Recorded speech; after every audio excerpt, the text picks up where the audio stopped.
Hello, everyone, and welcome to Sterling Live. I'm so happy to be back for another episode. My name is Caitlin Brower. I am Sterling's social media manager and your host for Sterling Live. So thank you, everyone, for joining us live today for this episode. And a special shout out to our clients. We have a ton of clients attending today. So I wanted to give a nice shout out to all of you attending and everyone else, of course, who's here live on Facebook, YouTube, and LinkedIn. So let's go ahead and get into it. I have two great guests right above me, as you can see, and they are no strangers to Sterling Live. So I'm happy today to have Taylor Liggett, Head of Identity, and Matt Gay, Head of Sales for Technology and Business Services. And our topic today is the evolution of background checks and identity verification in technology and business services. I am thrilled for today. So let's go ahead and bump it over to Taylor and Max. I want you guys to introduce yourself to our audience. So Taylor, can you please introduce yourself and tell us a little bit about your role at Sterling and let our audience know what, drew you into the identity space and kind of where it leads now? Yeah, hi Caitlin. So pleasure to be back on. Pleasure to see you. Thanks for having us again. My name's Taylor Liggett. I head up identity at Sterling. So basically, I oversee all of our global identity services. What that means is, of course, identity verification, also biometrics. So if you think of like fingerprint collection, FBI channeling services, and then anything with digital wallets. So that's the world I'm in. What drew me here? It's a good question. What drew me into the identity space was really a recognition of how broken it was. Maybe 10 years ago or so, I had, a couple major realizations. One being that identity verification was basically just like a missing step in the pre-employment process. And the other was that solutions in market were just not particularly good, right? So, as the years went on, I just had more and more of an understanding of how identity basically underpins everything we do and how getting that right unlocks so much opportunity for us. So that's a little bit about me. Well, happy to have you here on today's episode. Also happy to have you at Sterling in general as well. So thank you for that. Real quickly, we did get a comment on LinkedIn. Someone had asked if this is going to be recorded, and the answer is yes. So if you are watching live on Facebook, YouTube, and LinkedIn right now, this actually becomes an on-demand version as soon as we are done with the episode today. So everyone watching this will be recorded for you. Matt, let's get over to you. Can you please introduce yourself and tell a little bit about your role at Sterling and then the types of industries that you support here? Absolutely. So Matthew Gay, I'm head of sales for the tech and biz services commercial team. Underneath or within our purview would be financial and business services, tech, media, entertainment, hospitality, gig, retail, staffing, and then all affiliated sub industries, and been with Sterling for over 20 years now, and really happy to be here. Well, this is clearly going to be a great episode because I have two experts with me, two people that have been with Sterling for a very long time. So you guys know the ins and outs. So I'm excited to provide those ins and outs for our audience. So quick reminder, if you are watching live right now, you can ask questions at any time. I'll get them over to Matt and Taylor as I see fit throughout the episode. You just have to go to the comment section on Facebook, LinkedIn, or YouTube and submit your question there. And again, I'll get them over to our guests as I see fit. So let's go ahead and get into it. So I want to give a little bit of an introduction to identity. So Taylor, I'll kick it to you first. Can you just give our audience a brief overview of identity verification?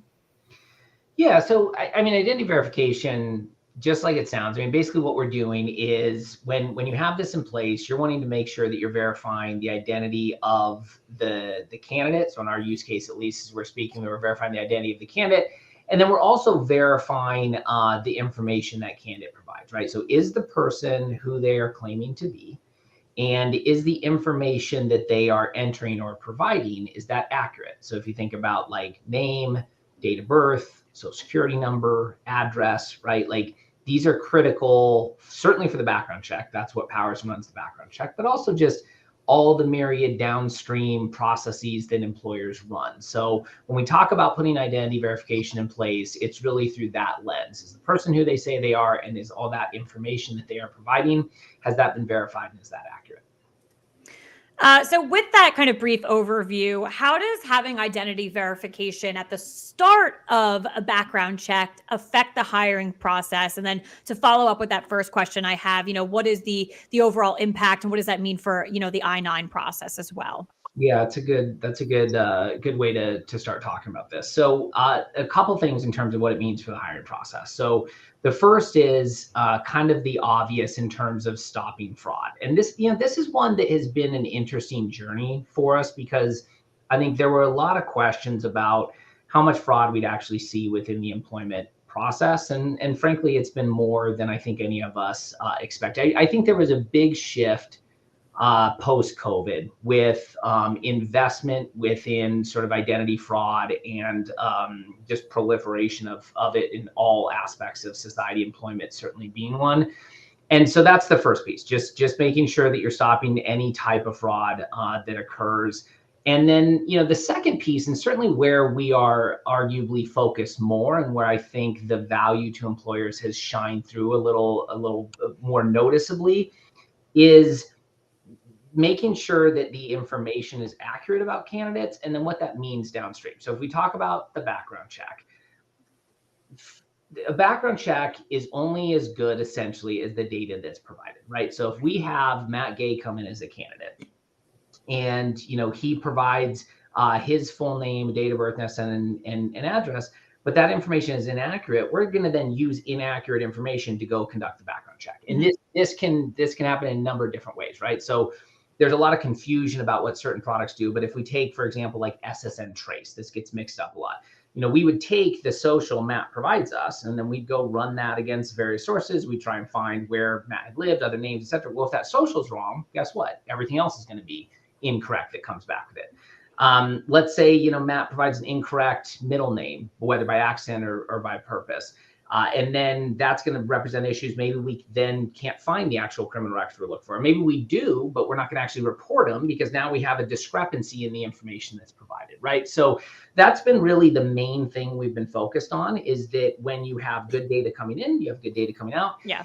And frankly, like the stats we've seen on this have been really, really eye-opening. So we conducted some research on a group of clients who had adopted identity verification of existing Sterling clients, right? So we had data sets from before they were using identity and then afterwards. There's actually a huge credit to Matt's team for kind of digging in on this. But what we found is on average, on weighted average, there was a 44% increase in criminal records that were reported post-identity as compared to before. So it's really eye-popping stuff when you take a look at the impact of having data right. I think that supports two things. One is certainly there are bad actors that are purposely throwing information off. I think there's a whole lot of people that are mistyping information, transposing digits, et cetera, that is resulting in that impact. So that's part of what has gotten us really excited about this. And then as it ties into I-9, it's a great question. I mean, right now, these are separate processes. I think the way to think about I-9 is that I-9, that is mandated by USIS, by DHS, by the federal government regulation, and is really done as essentially like an authorization to work in the US. So there's a component of identity verification that takes place in there. But this was crafted in about 1985. It has not changed much since then. We are very hopeful it is going through a process of change. I know DHS is actively out looking at modernizing the process. Again, COVID was a big sort of awakening moment for everyone with that. So I'm confident as the years move forward, we'll see that modernized and sort of line up with some of the identity solutions similar to like what we're using. But right now, that's a different process. I guess what I would say, though, is that I think it's really important for employers to understand having identity as a first step. It also kind of backstops that I-9 process and really reduces risk. So a quick story, we had an instance just this last week with one of our major clients who had a pretty flagrant identity fraudster come into their hiring process, right? Our solution with ID.me, it caught that. And, this sort of came up and got escalated and there was a lot of attention around it. And so we had a discussion and one of their members of their legal team, was asking, well, would we have caught this in I-9? What are the other methods? And I think, it could have been, but it comes down to like how well trained are people conducting I-9 verification in document fraud, because that's gotten really good. Like fake documents and stuff, that's gotten really good. And I think in most cases with our clients, through no fault of their own, they're not necessarily trained in depth on how to do some of this stuff. So I think having identity as a first step can really de-risk all these processes and streamline I-9. especially in instances where candidates or where employers are choosing to have candidates sort of opt for their own reviewer, right? The employee selected agent or employee designated agent, it can really de-risk that process. Mm-hmm. Yeah, another interesting thing to note, particularly as it relates to I-9, is that that's happening post start date. So oftentimes, by the time you're catching any falsified data, they're already presumably an employee of your organization. By layering in identity in the front end, you're weeding those out. You're ensuring that you've gotten, you've kind of filtered them from hitting your employee population. Yeah, exactly. And if they start already and that happens, you got to right back into it. You got to find someone new and go everything there. So it's a lot of time wasted there. So again, identity at the beginning is really, providing a lot of accurate data, Taylor, like you had said. But Matt, that example there, I mean, just giving time back to the employer to bring the right person into their organization. But really awesome stuff, Taylor, to hear, the prime examples that we're getting now, it's really proven, case studies, and it's exciting to see, where we're going, with this product and the solution and how it is helping organizations. So Matt, I'll stay with you here for my next question, because I want to bring background screening into our conversation now, like the entirety of it. So can you talk about the evolution of, the background screening space right now, and how has technology evolved as we look at a background check, and how does identity verification fit into this overall picture? Certainly. I think there's an important couple of base level understandings for everybody to have as it relates to background screening in general.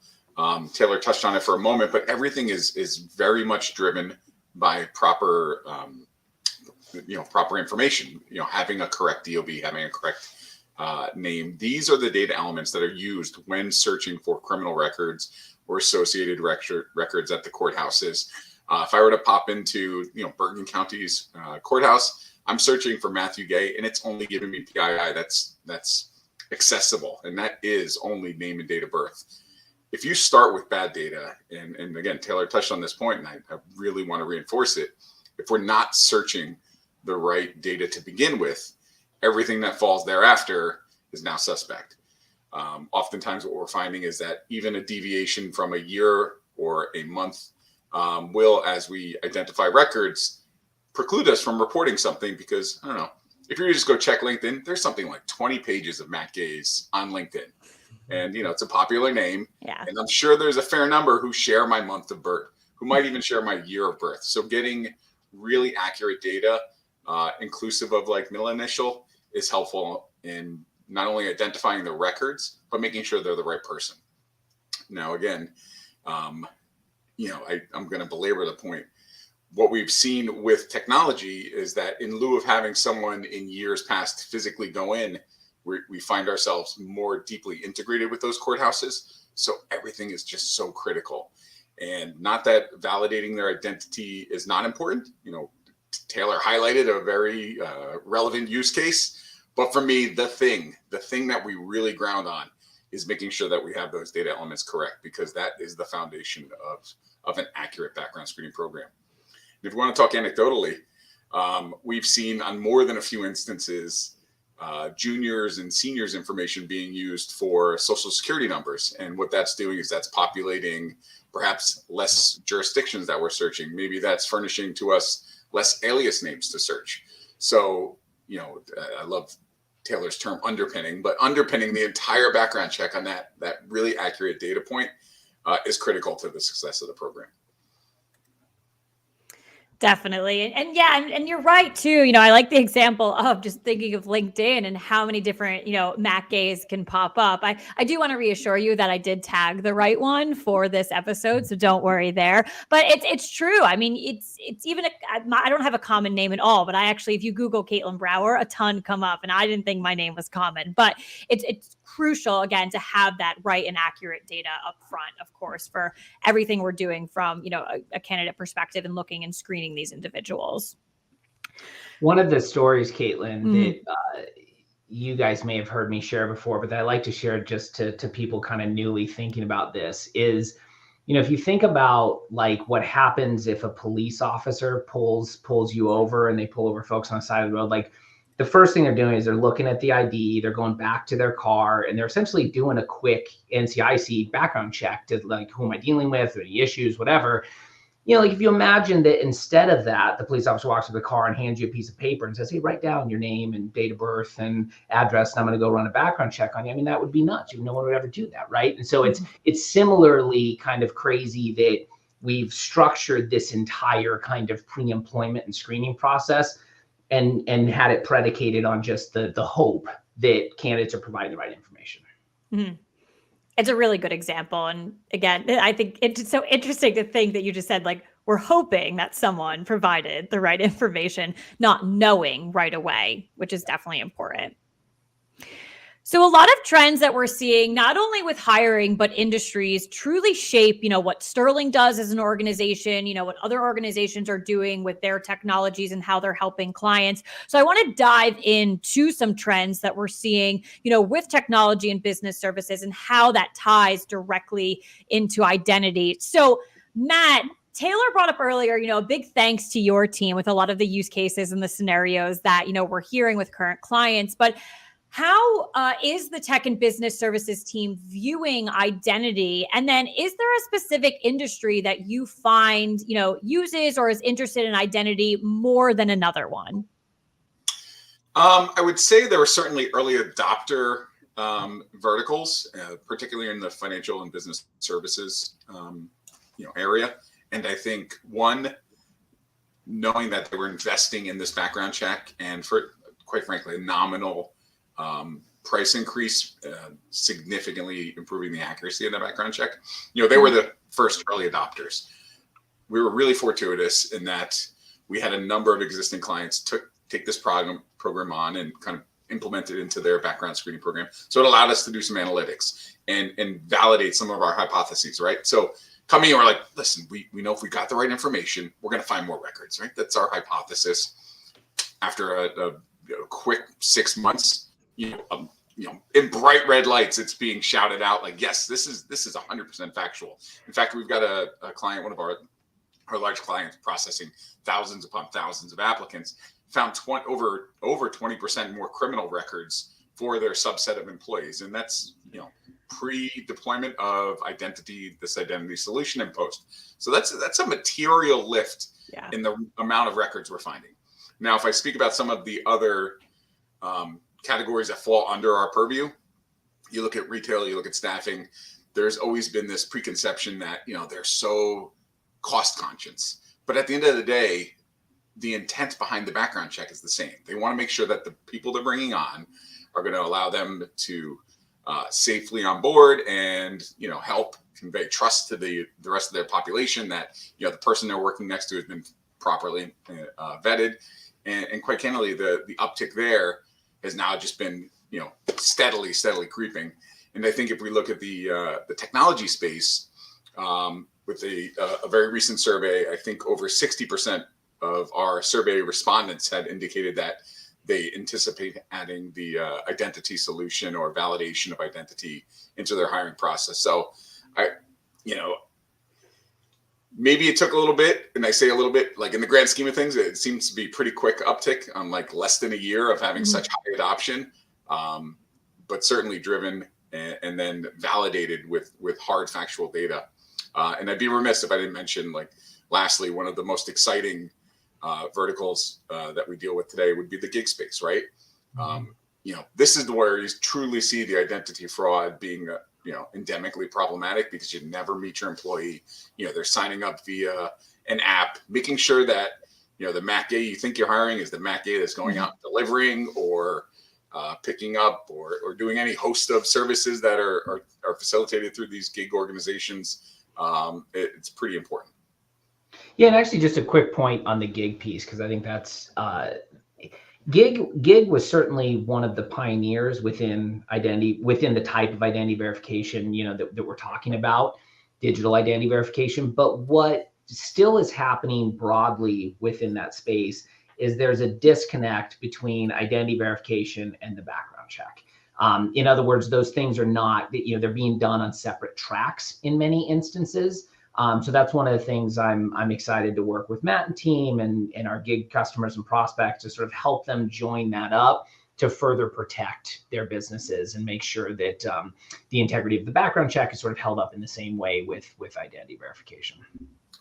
Yeah, and then just to like put a pin on it, quite frankly, the way we're looking at it and the way most of our clients are responding to it is this is just another kind of like baseline level of what good looks like, right? Before we had access to certain databases, you certainly, if you didn't have a nationwide database many, many years ago, and then it was afforded to you, you're like, yeah, why wouldn't I make a nominal investment to get a much stronger program? At this juncture, we're now saying like really solidify the data sets that are necessary, and it more than outweighs the impact to cost, and it's a negligible to non-existent impact to applicant experience and turnaround time. Quite frankly, most people are getting on and through the identity verification piece in less than 30 seconds. So if candidate experience is still kind of that, very important area for you, it has zero negative impact. Yeah. And we're going to dive into candidate experience in just a second. Taylor, I have a question for you on that. No, don't be sorry. I'm happy it came up organically. We're talking about it. So I'm saying don't run too far because we're going to bring that back up. But Taylor, we do have a question on LinkedIn, and I'm going to pose this to you, and feel free to go into as much detail as you want or provide a high level look. Someone is just curious as to how the identity verification process actually works. Yeah, I guess we should probably discuss that. Address that. That's kind of an important part of this. I mean, look, it's I think this is why, if we're being honest, identity verification doesn't probably exist more broadly throughout pre-employment background checks, because it's frankly really hard to get working right. We ourselves spent years before we got it right. And huge credit to our partners, ID.me, who came together and partnered with us and really focused both organizations on sort of getting the workflow right. But let me just kind of detail how ours works, and for those in the audience, sort of what to consider as you're evaluating solutions. So the way ours works is, first of all, it's customizable. So just like one background check doesn't fit everyone, one identity verification typically doesn't fit everyone. So, we have different levels or policies depending on how you want to discuss it, from standard to premium to enhanced.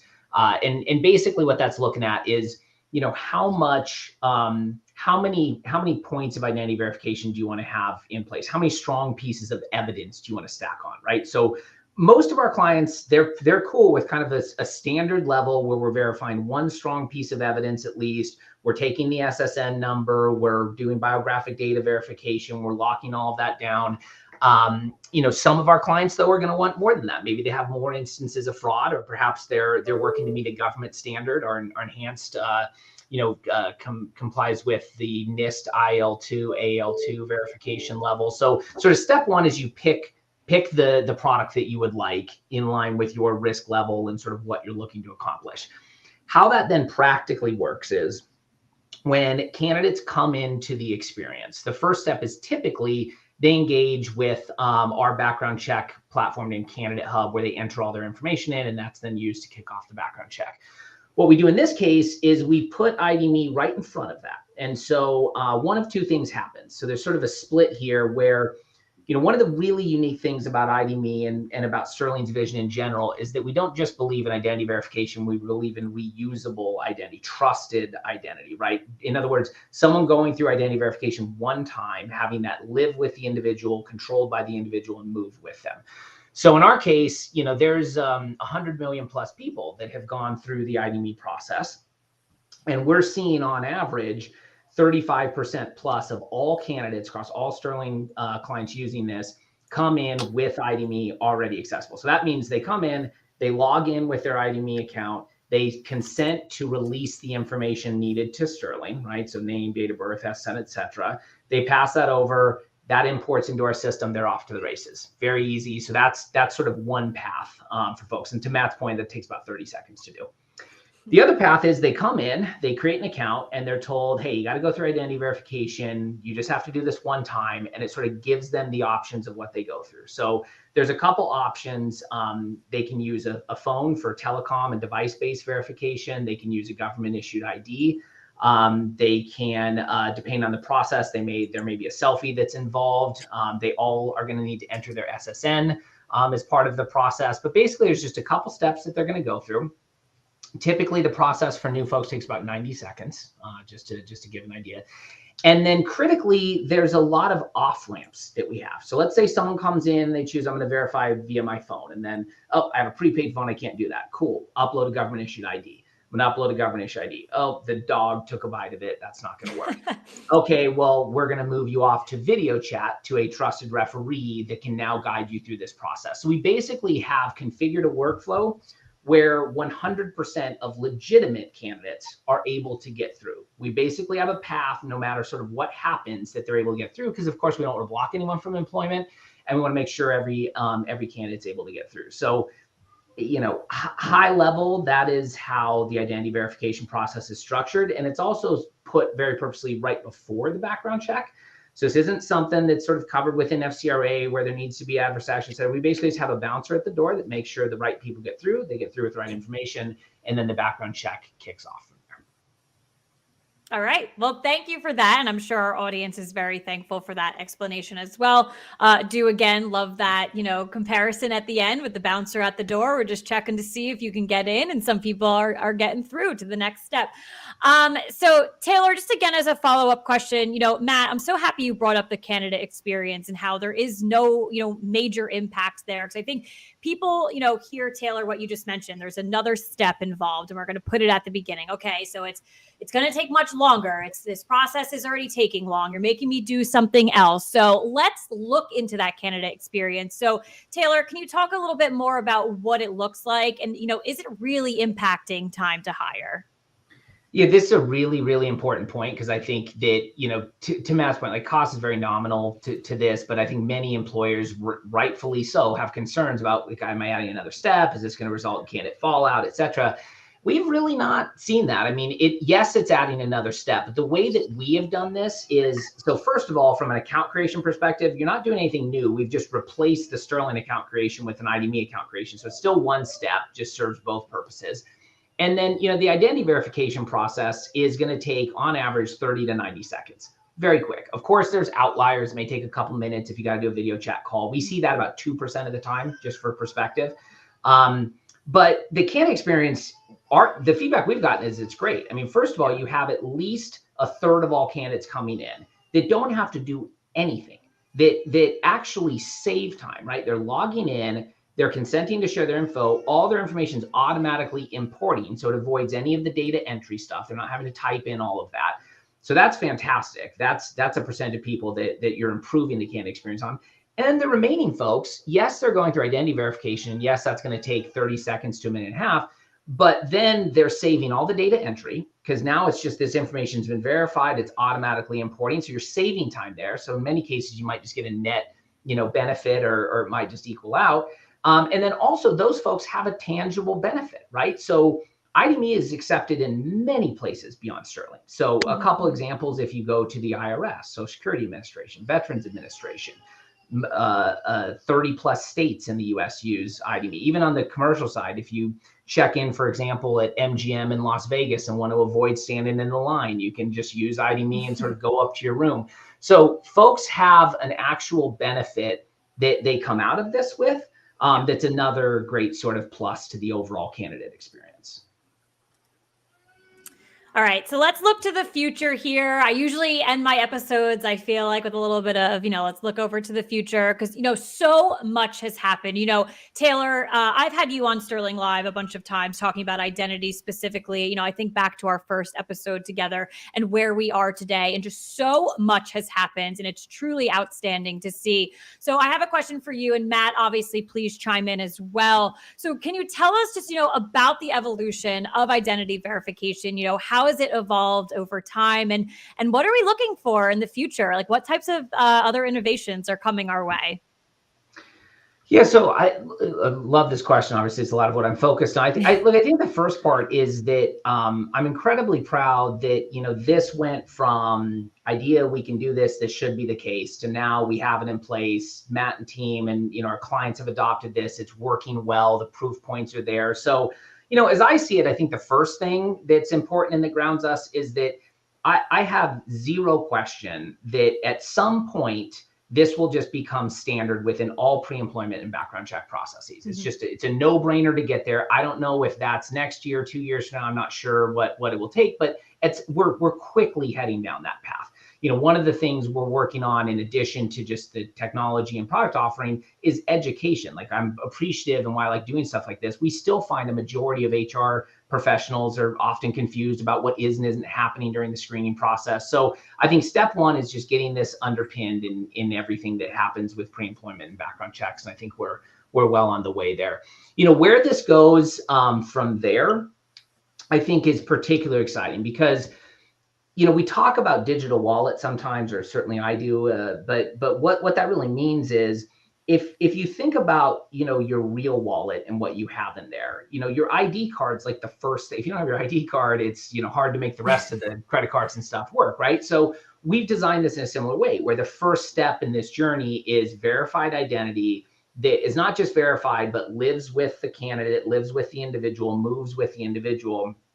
And then we really build it out from there, right? So if you think about other credentials that current state we're verifying every time, whether that's education, employment history, credentials like nursing or licenses or what have you, there's really no reason those can't also be verified once, live with the individual, move with the individual. So that's something I'm particularly excited about, that as we continue to sort of broaden out our offering, we're going to really change how background screening works fundamentally. And then similarly, there's a huge space to improve candidate acquisition, right? So if you think about talent acquisition, you consider that you now have verified identities, you have verified candidate pools. In many cases, you have segmentation. If you think about like what IDME does with verifying veterans as an example, or nurses groups, you start to have groups where it may make it easier to attract candidates, or to offer, certain sort of candidate groups direct access to apply to positions, and we can help with actual candidate acquisition. And it's this great thing where I think there's benefit for every single party involved. The individuals having more benefit, the employers having a more streamlined ability to bring that individual on. So I'm really excited as this starts to grow out, how that impacts background screening, candidate acquisition, and those sort of related areas. Exciting stuff for sure. Matt, anything to add? No, I can't wait till it's available. I know.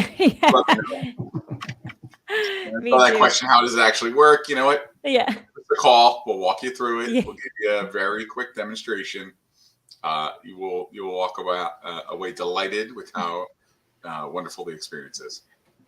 Yeah, and the only other thing I'd add to that, because this is something that comes up pretty often, and I know Matt and team have gotten this question from clients, is we're also working on more of a modular kind of like standalone identity approach. So think about, because many of our clients have come to us and said, look, this is great, integrated with the background check, but we're having interview fraud. Like, that's something that's raised up quite a bit, where it's one person in an interview, another person showing up, right? So, if you consider an ability to sort of put identity verification at the interview, at the background check, when they actually first start working, and you can tie all of those things together, that's another thing we're working on as well. Great. So I do see some questions coming in. Some of these questions we'll actually have to address offline because they're other parts of the business. Like someone mentioned social media screening. So I will follow up with all of these questions that I am seeing now live. I just want to give everyone that clarity. I will follow up with more information for two of the questions that we had just come in. So I do want to give this time though, if you do have any other questions in regards to background screening, identity verification, specifically within tech and biz services, or just general, please submit them now across Facebook, LinkedIn, and YouTube. So any final questions, please go ahead and send them in. And Matt and Taylor, I'm just going to get some final thoughts from you as we wrap up today's episode. So Matt, I'll kick it over to you first for final thoughts. Well, first, let me quickly address the social media screening question. Yes, we certainly do provide that service. Again, reach out. We'll talk you through kind of what the best flavor or application of that would be for your particular environment and program. But general thoughts. I look at our industry just taking kind of like these evolutionary steps, and as you add products, what becomes best practiced and standard, and quite frankly, That's where we're at with identity today. Not that I don't believe that there's incredible value in making sure that it's the right person, but to me, I'm like very personally biased. The fact that we're locking in these data elements and making them immutable, thereby dramatically increasing our hit rates. That's the thing for me right now. And again, I will quickly adopt Taylor's vision for the future, but I'm a Luddite in many scenarios, and this is one of the ones where you drag me kicking and screaming into the future. Right now, show me what works. I love getting accurate data. That's the thing for me. I love it. Well, I'll get you guys back on in a calendar year from now, and then we can talk about how this went for you. Well, I'll be talking about all the people that we caught faking their identity. We've been talking about it for a couple of years, so I'm happy that we're back again talking about it. So, Taylor, final thoughts for our audience today. Yeah, look, no, honestly, I think Matt's right. One of the learnings I've had this year is that we got to be careful. We move at the appropriate pace and don't get too ahead of our clients and base. I think that it is easy for someone like me to sort of see how this progresses and all the stuff I was just talking about. But what's more important is that we really nail the foundational solution, which is just let's verify identity for everyone coming in. Let's lock down their information. Let's give a good candidate experience. Let's make it easy for clients to adopt. And let's really nail that part, because without that, frankly, none of the rest of the vision works. None of it else comes together. And also, I just think we've seen, I think, mentioned a little bit, just the tremendous confusion that exists already, right? So it's enough to just make sure doing stuff like this, helping everyone understand how this works, what does and doesn't happen during the screening process today, and how easy it is to shore this up. So that'll continue to be our focus. And as we work through that, we'll also look at the cool stuff as well. But this has been a pleasure. Appreciate you having us on, Caitlin. Very much so. Thank you. Oh, absolutely. And you guys cannot run far, because I will come after you for another episode. You've been here before and you'll come back again. Obviously, a big thank you to our audience as well. If you are watching live on LinkedIn, Facebook, and YouTube, or if you're catching this on demand, we truly appreciate your support week after week on Sterling Live. And listen, I keep bringing great guests like Taylor and Matt back, so I'd hope you guys keep tuning in. If you would like to learn more about identity verification and also our support for our technology and business services industries, please, I love being live because I say things like that. Go to sterlingcheck.com and you can visit our web pages on that. I will make sure to plug those in the comment section across our social media pages, so you have all of those. If you ever want to contact Matt and Taylor, you can do that as well, as Matt said earlier, to get the conversation going if you are interested in identity or other services by Sterling. So again, thank you all so much for joining me on this episode of Sterling Live. I truly appreciate it, and I hope to catch you on the next one. Matt, Taylor, thank you.